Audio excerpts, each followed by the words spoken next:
Bonjour, pour la méditation de ce jour, je vous propose de nous intéresser à la première rencontre entre Nathanaël et Jésus, décrite dans l'évangile de Jean.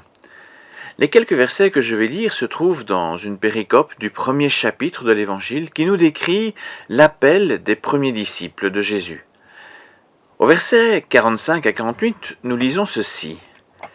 Philippe rencontre Nathanaël et lui dit « Nous avons trouvé celui dont Moïse a parlé dans le livre de la loi et dont les prophètes aussi ont parlé. C'est Jésus, le fils de Joseph de Nazareth. » Nathanaël lui dit « Peut-il venir quelque chose de bon de Nazareth ?» Philippe répliqua « Viens et tu verras. » Quand Jésus vit Nathanaël s'approcher de lui, il dit à son sujet « Voici un véritable Israélite. Il n'y a rien de faux en lui. » Nathanaël lui demanda « Comment me connais-tu » Jésus répondit « Je t'ai vu quand tu étais sous le figuier, avant que Philippe t'appelle. » Dans ces quelques versets, nous voyons un contraste très saisissant entre Nathanaël d'une part et Jésus d'autre part. Alors que Philippe explique à Nathanaël sa rencontre avec Jésus de Nazareth, Nathanaël fait preuve d'un regard biaisé par ses préjugés.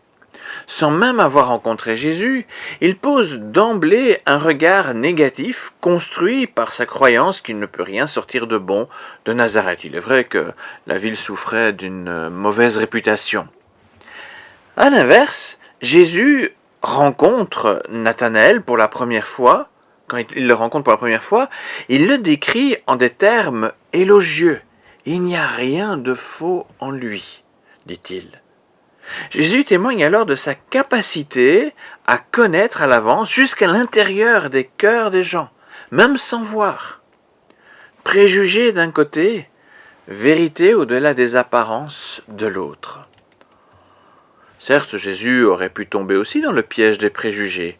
Que pourrait-il sortir de bon d'un homme qui juge si facilement son frère? Pourtant, la première chose que Jésus voit chez Nathanaël est justement son intégrité. Il voit en lui ce qui apportera sa contribution importante dans le projet de Dieu, ce que même Nathanaël n'aurait pu discerner. En ayant cette connaissance perçante de Nathanaël, Jésus perçoit l'apôtre qu'il deviendra après l'écolage à ses côtés. Alors ce court extrait de l'Évangile nous dit que, à l'instar de Nathanaël, nous ne sommes pas non plus à l'abri de préjugés. Nous avons souvent des préjugés par rapport à ce qui nous entoure, et même des préjugés aussi vis-à-vis de soi-même, de nous-mêmes.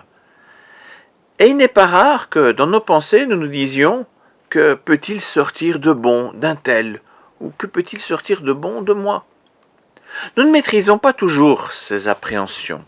Toutefois, on peut malgré tout entendre cette voix qui nous dit « Viens et tu verras ».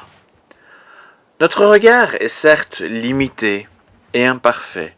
Cependant, le regard du Christ voit au-delà même de ce qui est visible par l'œil.